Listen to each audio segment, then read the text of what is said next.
हिंद दोस्तों, मैं नयन सर आप सभी दोस्तों को नयन सर जीके में तहे दिल से स्वागत करता हूँ।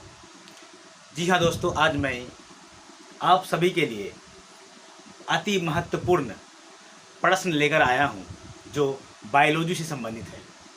ये प्रश्न आपको बहुत सारे वनडे एग्ज़ाम में देखने के लिए मिलेंगे, चाहे आप स्टेट पीसीएस के एग्ज़ाम हो या फिर यूपीएससी का हो, मतलब रेलवे का हो, एसएससी का हो, किसी भी कॉम्पिटिटिव एग्ज़ाम में आपको ये सारे प्रश्न यहाँ से देखने के लिए ज़रूर मिलेगा।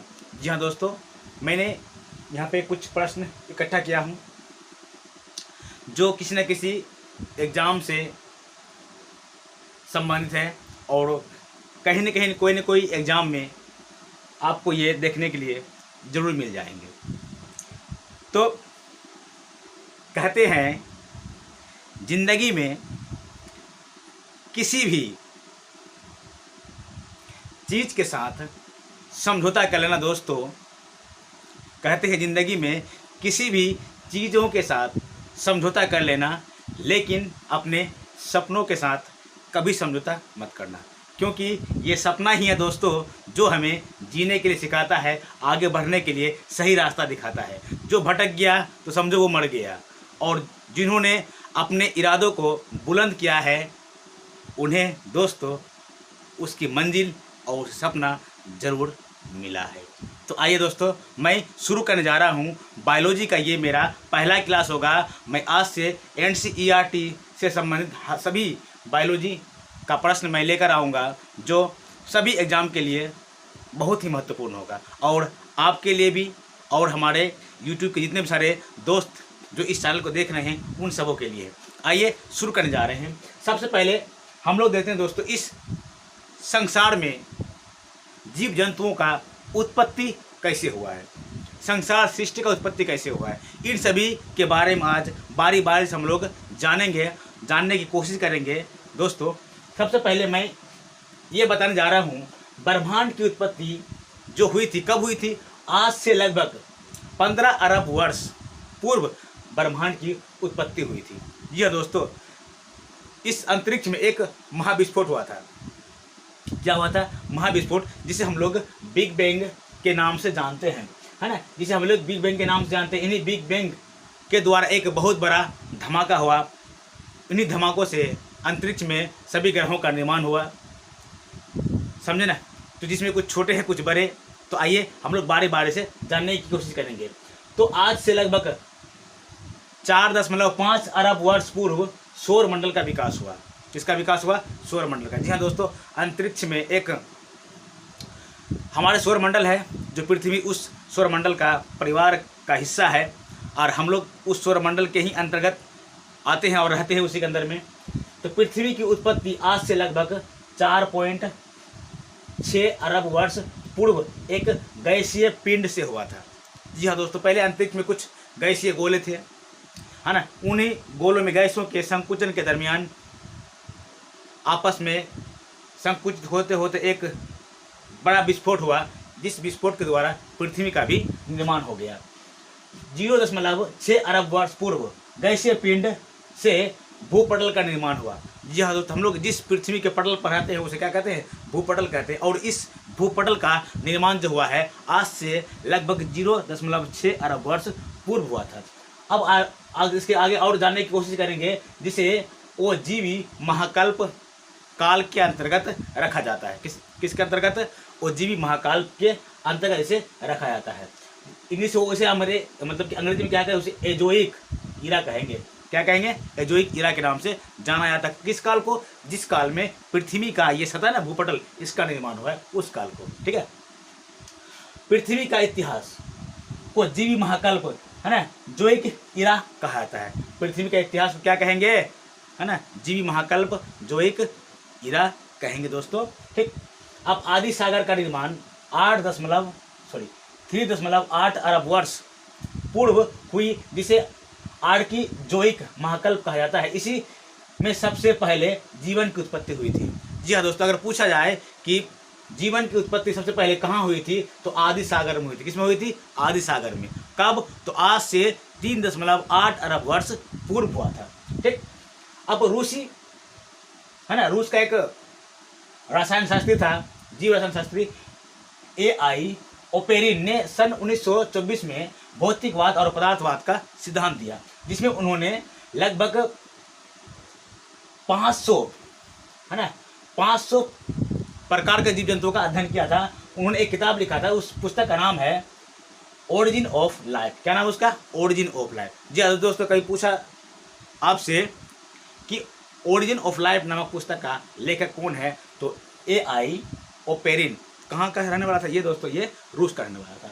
अब आइए, पृथ्वी का प्रारंभिक वातावरण जो था ना, उसका जो तापमान था तो लगभग 3000 से 6000 डिग्री सेल्सियस तापमान था। जी हाँ दोस्तों, आप जानते ही होंगे सूर्य का एक कोर का जो तापमान होता है लगभग 6000 डिग्री सेल्सियस होता है। कितना होता है? 6000 डिग्री सेल्सियस। और लगभग लोहा जो होता है दोस्तों 1800 से 1900 डिग्री सेल्सियस में पिघल के पानी हो जाता है, वाष्पिक रूप में बन जाता है। तो सोचिए पृथ्वी का उस समय वातावरण कैसा हो रहा होगा। वो इसलिए रहा होगा क्योंकि एक गैस था, गैस विस्फोट होने के बाद क्या होगा? गर्म तो होता है गैस। विस्फोट होने के बाद क्या होगा? मतलब कि संकुचित होते होते आस्ते ठंडा होने के बाद क्या सिकुड़ गया, और वो क्या हुआ? मतलब मिट्टी के रूप में ये तब्दील हो गया, मिट्टी पत्थर कंकड़ के रूप में वो क्या गया? बदल गया। अब आइए देखते हैं। तो इसका जो वातावरण था उसमें मतलब कि शुरू में जो था तो कौन कौन सा तत्व मौजूद था? तो वो था हाइड्रोजन, कार्बन, गंधक, फास्फोरस इत्यादि था। क्या था? हाइड्रोजन, कार्बन, गंधक, फास्फोरस था। पूछेगा दोस्तों, सूर्य का, पृथ्वी का जो जिस समय भूपटल का निर्माण हो रहा था उस समय उसका वातावरण कितना, मतलब कि तापमान कितना था? तो लगभग 3000 से 6000 डिग्री सेल्सियस था। तो प्रारंभिक वातावरण में कौन कौन सा गैसों का प्रधानता था? तो उसमें बोलेंगे दोस्तों हाइड्रोजन, कार्बन, सल्फर, फास्फोरस, है ना, ये सभी गैसों का क्या प्रधानता उस समय था। अब आइए, हमारा ब्रह्मांड होता है ना, वो दोस्तों पदार्थ और ऊर्जा का बना हुआ है। किसका? ऊर्जा। जी हाँ दोस्तों, ऊर्जा। ऊर्जा मतलब वो कार्य करने को ऊर्जा कहा जाता है। ठीक। अब आइए, सजीव पदार्थों में लगभग 27 तत्व मौजूद होते हैं। कितने तत्व? 27 तत्व।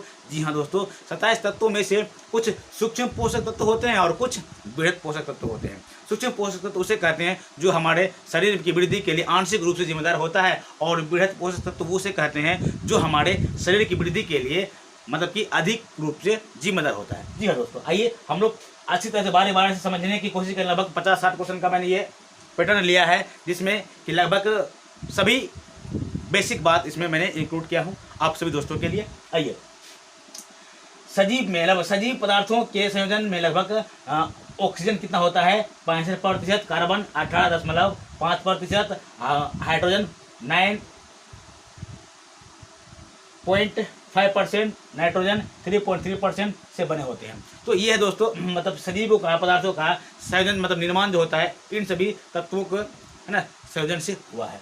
आइए अब देखते हैं, सजीव में सदैव, है ना, आयन के रूप में जो रहता है वो होता है सोडियम, पोटासियम और मैग्नीशियम, कैल्शियम तथा क्लोरीन। ये सभी दोस्तों हमारे मानव शरीर में या जीव जंतुओं में हमेशा क्या होता है? आयन के रूप में रहता है। आपसे पूछ रहा है मानव शरीर में या सजीवों में आयन के रूप में इनमें से कौन सा तत्व पाया जाता है? तो होगा सोडियम, पोटासियम, मैग्नीशियम, कैल्शियम तथा क्लोरीन। आइए अब और जानने की कोशिश करेंगे आदि वायुमंडल। आदि का मतलब होता है उस जमाने का वायुमंडल जिस समय पृथ्वी का निर्माण हुआ था। तो आदि वायुमंडल किस तरह का था? तो वो अपचायक था, जिसमें CO2, है ना, के स्वतंत्र परमाणु नहीं थे। जी हाँ दोस्तों, उस जिस समय की पृथ्वी का निर्माण हो रहा था उस समय उसके मतलब कि वायुमंडल में CO2 की प्रधानता नहीं थी, स्वतंत्र रूप से नहीं पाया जाता था, अर्थात ऑक्सीजन जो होता है स्वतंत्र रूप से नहीं पाया जाता था।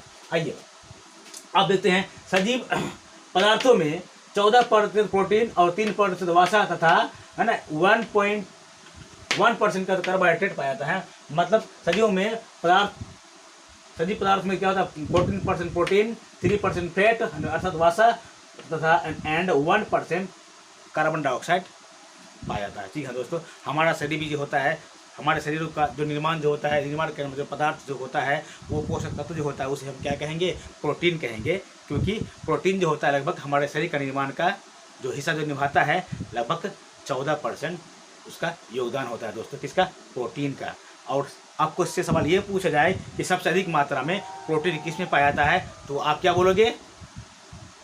सोयाबीन। क्या कहेंगे उसको? सोयाबीन कहेंगे। जी हाँ दोस्तों, सोयाबीन में सबसे अधिक मात्रा में प्रोटीन पाया जाता है, इसलिए सोयाबीन को भी हमें रेगुलर यूज करना चाहिए, खाना चाहिए उसमें, ठीक। अब जीव विज्ञान से संबंधित कुछ थ्योरी है, कुछ सिद्धांत है, जिन्होंने बड़े बड़े हमारे साइंटिस्ट विद्वानों ने इनके बारे में व्याख्या बखान किया है। आज हम लोग उनके बारे में, उनका नाम हम लोग जानेंगे आज। देखिए, तो जीव विज्ञान शब्द का जो उत्पत्ति हुआ था, वो जिसका जो जन्मदाता था वो था अरस्तु। क्या था? उसे हम लोग क्या कहेंगे? अरस्तु कहेंगे। इसे, इसका नाम जो है ना दोस्तों, एरिस्टोटल भी है। क्या है? एरिस्टोटल भी है। तो अरस्तु, तो जीव विज्ञान जो होता है वो, जीव विज्ञान शब्द का प्रयोग सर्वप्रथम जो होता है लेमार्क तथा ट्रेवी रेनस ने किया था, लेकिन दोस्तों इनका विस्तार रूप से जो अध्ययन किया था वो था अरस्तु। इसलिए दोस्तों जीव विज्ञान का पिता जो होता है ना, वो अरस्तु को ही कहा जाता है। किसे कहा जाता है? अरस्तु को कहा जाता है। आपसे पूछा जाए कि जीव विज्ञान का पिता किसे कहा जाता है, तो आप क्या बोलोगे? अरस्तु। उसे अंग्रेजी में क्या कहेंगे? उसका नाम एरिस्टोटल है। क्या है? एरिस्टोटल। आइए आप देखते हैं, बोटनी शब्द की उत्पत्ति जो हुई थी ग्रीक भाषा, है ना, बास्केन से हुआ है। किससे हुआ है? बास्केन से हुआ है। ग्रीक भाषा किससे? बास्केन से हुआ है, जिसका अर्थ क्या होता है? चरना होता है। क्या होता है? चरना। चोर होने का ना चरना होता है। अब थियोफ्रास्टस ने 370 ईस्वी पूर्व में 500 प्रकार के पौधों का, है ना, वर्णन अपनी पुस्तक हिस्टोरिया प्लांटरम में किया था। किसमें किया था? हिस्टोरिया प्लांटरम में किया था। किसने? थियोफ्रास्टस। उन्होंने किया था अपने पुस्तक हिस्टोरिया प्लांटरम में, किया था, है ना।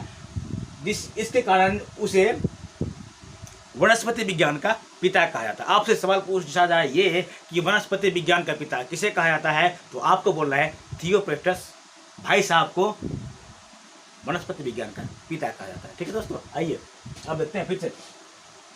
अरस्तु को विज्ञान, जंतु विज्ञान और जीव विज्ञान तीनों का पिता कहा जाता है। जी हाँ दोस्तों, इन्होंने सबसे पहले जो श्रेय जो आता है जीव विज्ञान, जंतु विज्ञान और मतलब कि विज्ञान का पिता कहने का जो हकदार है वो हमारे अरस्तु भाई साहब हैं। आइए, अरस्तु ने 500 जंतुओं की रचना का अध्ययन कर हिस्टोरिया एनिमेलम नामक पुस्तक लिखा था। पूछेगा आपसे दोस्तों, हिस्टोरिया एनिमेलम नामक पुस्तक का रचयिता कौन है, तो वो है अरस्तु। क्या है?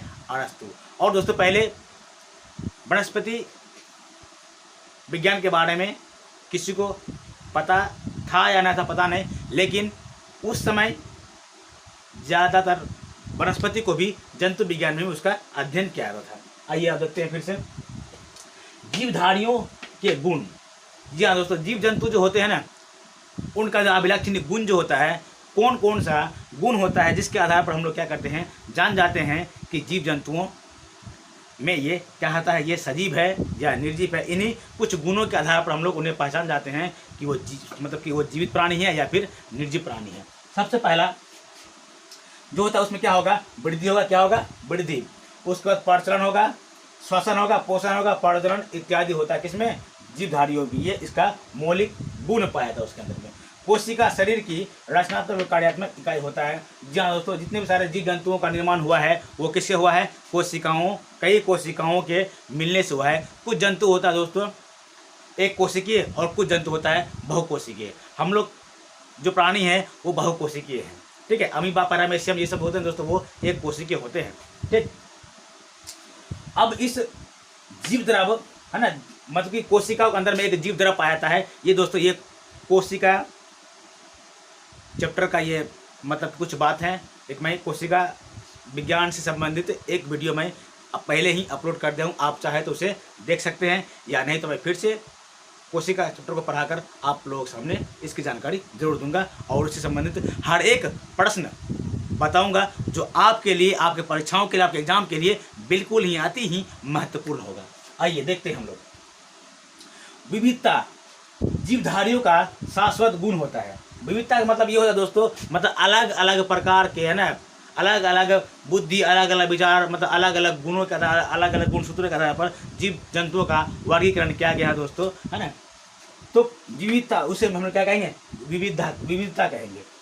विविधता जीवधारियों का शाश्वत गुण है तथा श्वसन, है ना, श्वसन एवं उत्सर्जन को विनाशात्मक, है ना, क्रिया कहा जाता है। श्वसन और उत्सर्जन क्या कहेंगे? विनाशात्मक क्रिया कहेंगे। किसे? श्वसन और उत्सर्जन को। पोषण को अपचय कहा था, क्योंकि पोषण का मतलब होता है वृद्धि होना, पोषणा। पोषण मतलब क्या होता है? पोषणा। तो उसे क्या कहेंगे? पोषण को अपचय कहेंगे। अब सजीव कोशिकाओं को लघु रासायनिक उद्योगशाला भी कहा जाता है। सजीव कोशिकाओं को क्या कहेंगे? है ना, लघु रासायनिक है ना, रासायनिक उद्योगशाला कहेंगे। उससे दोस्तों, क्योंकि सजीव कोशिकाओं का विभाजन होता है। विभाजन का मतलब ये नहीं कि टूट फूट के खत्म हो जाए, विभाजन का मतलब ये होता है कि वृद्धि होता है। क्या होता है? वृद्धि होता है। लेकिन मस्तिष्क में क्या होगा? कोशिकाओं का दोस्तों विभाजन नहीं होता है, क्योंकि हमारा मस्तिष्क होता है ना, वो गीलियम सेल का बना होता है। इसलिए आपसे यदि पूछा जाए कि इनमें से किस का कोशिका का विभाजन नहीं होता है या फिर नहीं हो सकता है या नहीं किया जा सकता है, तो जी हाँ दोस्तों, वो है मस्तिष्क का। और सबसे अधिक मात्रा में कोशिका का विभाजन होता है, वो होता है हृदय का। किसका? हृदय का। हृदय बोले लीवर का। किसका? लीवर का होता है। लीवर बोले तो वो कलेजी होता है, उसे लीवर हम लोग कहेंगे, यकृत का कहेंगे। तो इसे कहा जाता है, क्योंकि दोस्तों लीवर जो होता है ना, वो हमारा शरीर का सबसे बड़ा आंतरिक ग्रंथि होता है। क्या होता है? सबसे बड़ा, है ना, आंतरिक ग्रंथि होता है। अब देखिए, श्वसन सजीवों का प्रमुख लक्षण होता है, ठीक, क्योंकि जितने भी सारे जीव जंतु होंगे उसका सबसे पहला जो लक्षण होगा दोस्तों, वो क्या होगा? श्वसन। क्योंकि जिसमें अगर श्वसन नहीं होगा तो वो क्या होगा? सजीव नहीं होगा।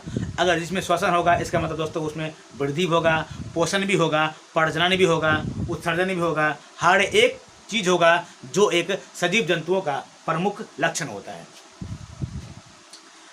लक्षण होता है इसमें वसा, कार्बोहाइड्रेट और प्रोटीन का विद्यमान है ना, इसमें इसके अंदर में मतलब बनाते हैं, और ऊर्जा एटीपी के रूप में, है ना, निकलती है। पूछ रहे दोस्तों सजीव जंतुओं में ऊर्जा किस रूप में मुक्त होता है? तो दोस्तों वो होता है एटीपी। किस में होता है? एटीपी के रूप में होता है ना। अब प्रजनन अपने समय, है ना, प्रजनन होता है ना, प्रजनन किसे कहते हैं? प्रजनन दोस्तों वो होता है, रिप्रोडक्शन को बोलते हैं। प्रजनन का मतलब होता है जो अपने समान संतान को उत्पन्न करने की क्षमता रखता है, उसे क्या कहते हैं? प्रजनन। प्रजनन मतलब 1 से 2, 2 से 4, 4 से इस तरह से वृद्धि होता है, तो उसे हम क्या कहेंगे? प्रजनन कहेंगे। क्या कहेंगे दोस्तों? उसे प्रजनन कहेंगे। अब पोषण क्या होता है? पोषण यह जीवन का आधार है। क्या दोस्तों? पोषण को क्या कहेंगे हम लोग? जीवन का आधार कहेंगे। जी हाँ दोस्तों, जिस जीव जंतुओं में अगर वो जीव जंतु है तो इसका मतलब उसमें पोषण भी होगा। अगर पोषण नहीं होगा तो दोस्तों उस जीव जंतुओं में ना तो वृद्धि होगा, ना शोषण होगा, है ना, ये सब उनमें नहीं पाया जाएगा। तथा अपना भोजन प्रकाश संश्लेषण से बनाते हैं और जंतु इन्हीं पर आश्रित होता है। तो प्राथमिक उत्पादकता जो उत्पादक जो होते हैं, तो वो होता है दोस्तों पेड़ पौधा। पेड़ पौधा सूर्य के प्रकाश से जो होता है अपना प्रकाश संश्लेषण क्रिया करता है, इन्हीं के निर्माण क्या करता है, ना, मतलब कि ऑक्सीजन का निर्माण करता है। उन्हीं ऑक्सीजन के द्वारा हम लोग जीव जंतु जितना भी सारे होते हैं उस पर आश्रित होते हैं, उस पर निर्भर करते हैं। अनुकूलन। अनुकूलन का मतलब ये होता है दोस्तों अपने स्थिति, परिस्थिति और वातावरण के अनुसार हम लोग यदि जिंदगी जी लेते हैं, चलना सीख जाते हैं, तो वो क्या कहलाएगा? अनुकूलन कहलाएगा। ठीक। और संवेदनशीलता। संवेदनशीलता का मतलब होता है ये होता है अग्रसर होना। संवेदनशील का मतलब होता है सेंसिटिव। सेंसिटिव मतलब वो होता है किसी भी चीज़ को आपके अंदर में अगर आप उस चीज़ को पहचान जाते हैं, परख जाते हैं, है ना, संवेदनशील हो जाते हैं, मतलब कि आपको किसी चीज़ का अनुभूति होता है, वो क्या कहलाएगा? संवेदनशीलता कहलाएगा। उत्सर्जन। आप जानते हैं उत्सर्जन का मतलब ये होता है CO2 तथा यूरिक एसिड इत्यादि को हमारे शरीर से बाहर निकलने की प्रक्रिया को क्या कहेंगे? उत्सर्जन कहेंगे। अब जीवाश्मिकी का जनक। दोस्तों जीवाश्मिक किसे कहते हैं? मतलब जीव जंतुओं से प्राप्त जो भी अवशेष पाया जाता है उसे क्या कहेंगे हम लोग? जीवाश्म कहेंगे। तो इनका जो अध्ययन जो किया था, विस्तार रूप से जो अध्ययन किया था, वो है ना, लियोनार्डो डा विंची साहब, जिन्हें जीवाश्मिकी विज्ञान का क्या कहेंगे? उसको पिता कहेंगे। अब जीव जंतुओं का जीवन चक्र, लाइफ साइकिल क्या चीज होता है? जो भी जीव जंतु होगा तो दोस्तों उनका लाइफ साइकिल तो होगा ही। जैसे हम लोग मानव, तो एक मानव का जिंदगी कितना होगा? 50 साल, 60 साल, 70 साल, इससे ज़्यादा थोड़ी होगा। आजकल तो लोग पानी का खाना पीना खाते पीते हैं, मतलब कि वो लोग यूज करते हैं, जिसके दरमियान है उसका शरीर का इम्यूनिटी सिस्टम क्या हो गया? बिल्कुल ख़त्म हो गया है ना। हर एक चीज़ दुनिया, मतलब कि इस दुनिया में कोई भी चीज़ चाहे वो खाद्य पदार्थ हो या सब्जी हो, कोई भी चीज़ हो, उसमें कोई मिलावट ना हो, इसका मतलब ये हो ही नहीं सकता है कि उसमें मिलावट ना हो। आइए देखते हैं। तो जीवन चक्र, तो सबसे अधिक जो जीता है ना दोस्तों, समझते हैं कौन कौन सा चीज होता है। तो कछुआ का जीवन अवधि कितना होता है? 200 से 300 वर्ष होता है। कितना होता है? 200 वर्ष से 300 वर्ष एक कछुआ का जिंदगी होता है। अब पीपल का वृक्ष, पीपल का वृक्ष का जो लाइफ होता है लगभग 200 वर्ष होता है एक पीपल का वृक्ष का। साइकस जो होता है उसका लगभग 500 से 1000 वर्ष तक वो इस दुनिया में जीवित रह सकता है। सिकोया वृक्ष होता है वो 800 से 1500 वर्ष तक जीवित रह सकता है दोस्तों। तो आपसे यदि पूछा जाए इनमें से सबसे जीवित रह सकता है वो है दोस्तों सिकोया वृक्ष, और सबसे अधिक तीव्र गति से वृद्धि करने वाला होता है उसे क्या कहते हैं? बांस। क्या कहते हैं उसे? बम्बो, अर्थात बांस। बांस जो होता है दोस्तों सबसे अधिक तीव्र गति से वृद्धि करने वाला एक झाड़ी होता है। बांस को दोस्तों हम लोग झाड़ी के अंतर्गत रखेंगे, ना ही पेड़ ना ही पौधा, उसे हम लोग क्या कहेंगे? झाड़ी कहेंगे। क्या बोलेंगे उसे? झाड़ी कहेंगे। अब कोशिका मत का सिद्धांत जो दिया था सलाइडेन और स्वान ने दिया था। आपसे ये पूछा जाए दोस्तों कि कोशिका मत का सिद्धांत किसने दिया था? वो था सलाइडेन और स्वान भाई साहब ने, इन्होंने ही कोशिका मत का सिद्धांत दिया था। सर्वजनमत का सिद्धांत, सर्वजनमत का जो सिद्धांत दिया था वो चार्ल्स डार्विन ने दिया था। किसने दिया था? चार्ल्स डार्विन ने सर्वजनमत का सिद्धांत दिया था। अब दोस्तों कुछ जीव जंतुओं का हम लोग वर्गीकरण करेंगे। तो जीव जंतुओं में क्या पाया जाता है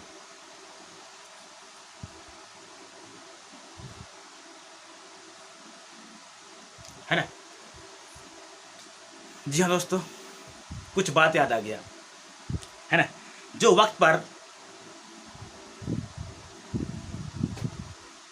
वक्त पर पसीना नहीं बहाते हैं, जो वक्त पर पसीना नहीं बहाते हैं ना, वो दोस्तों बाद में आंसू बहाते हैं। इसलिए दोस्तों वक्त का कदर कीजिए और वक्त आपको कदर करेगा। अगर ये वक्त यदि आपके हाथों से निकल जाएगा ना दोस्तों, तो आपका भी लोग और ये समय कदर नहीं करेगा। इसलिए दोस्तों अभी भी समय है ना, जागिए, उठिए और चलिए अपने लक्ष्य की ओर। आइए अब देखते हैं जीवधारियों का वर्गीकरण।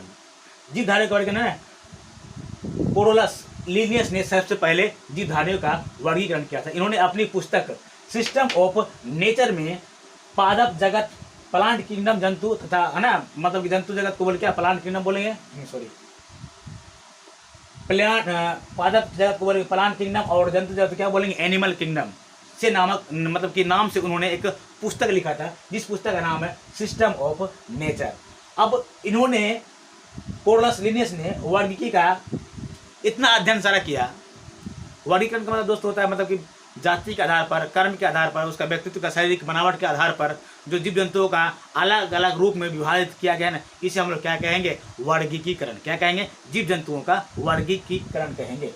तो इन्होंने ही जीव जंतुओं का वर्गीकरण में महत्वपूर्ण बहुत ही योगदान निभाया, और हर एक जीव जंतुओं को इन्होंने स्पष्ट रूप से मतलब उनके जाति, कोशिका बनावट, मतलब परिस्थिति के आधार पर, वायुमंडल के मतलब के आधार पर, तो हर एक चीज़ के आधार पर, संवेदनशीलता के आधार पर जीव जंतुओं का अलग अलग रूप में वर्गीकरण किया। इसलिए कोरोलस लिनियस को वर्गीकी का पिता, फादर ऑफ टेक्सोनोमी।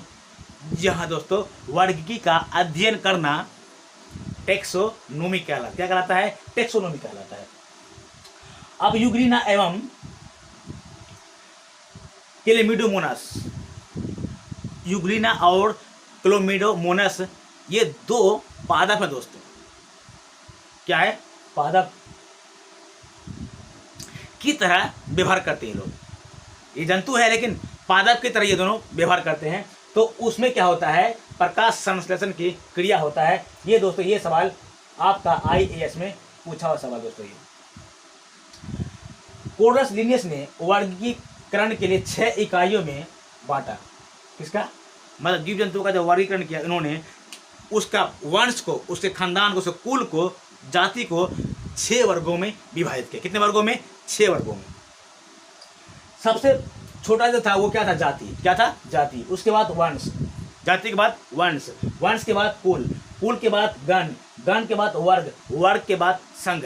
कभी कभी दोस्तों ये आपको मिलान करने के लिए दे देगा, तो आपको इन सभी कर्म का नाम याद रखना बहुत जरूरी है।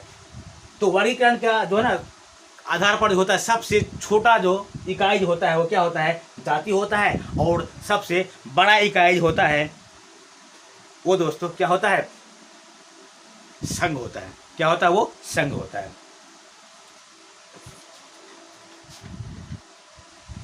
जी हाँ दोस्तों,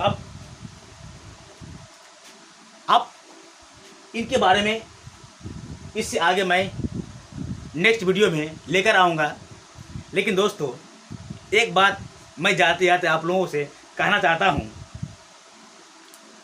पढ़ाई इतनी करो, क्या पढ़ाई इतनी करो, भले ही लड़की आपको रिजेक्ट कर दे, लेकिन उसका पिता आपको सिलेक्ट कर दे।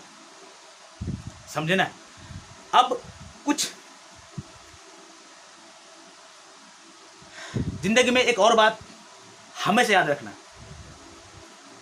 कि अच्छा दिन लाने के लिए हमेशा बुरे दिन से लड़ना पड़ता है। जी हाँ दोस्तों, जिन्होंने बुरे दिन अपने ज़िंदगी में देख लिया है और उन बुरे दिनों से वो लड़ने सीख गया है, तो वो अपनी ज़िंदगी में हमेशा कामयाब की ओर बढ़ा है, और ऊपर वाला भी उन्हीं का मदद करता है दोस्तों, जो खुद से अपना हाथ पांव चला करके इन परिस्थितियों से, इन दुख से, इन दर्द से लड़ने के लिए सीखता है। तो इन्हीं के साथ दोस्तों मैं नयन सर जीके से फिर से मैं नेक्स्ट वीडियो में आप लोगों के साथ उपस्थित होऊंगा। मिलते हैं नेक्स्ट वीडियो में। और एक बात दोस्तों, यदि आपको ये बनाया हुआ वीडियो अच्छा लगे तो प्लीज़ इस चैनल को सब्सक्राइब करें और अपने दोस्तों में शेयर ज़रूर करें, क्योंकि आपका एक लाइक और एक शेयर और एक सब्सक्राइब हमें इस वीडियो बनाने के लिए प्रेरित करता है। ठीक है, जय हिंद दोस्तों, मिलते हैं नेक्स्ट वीडियो में।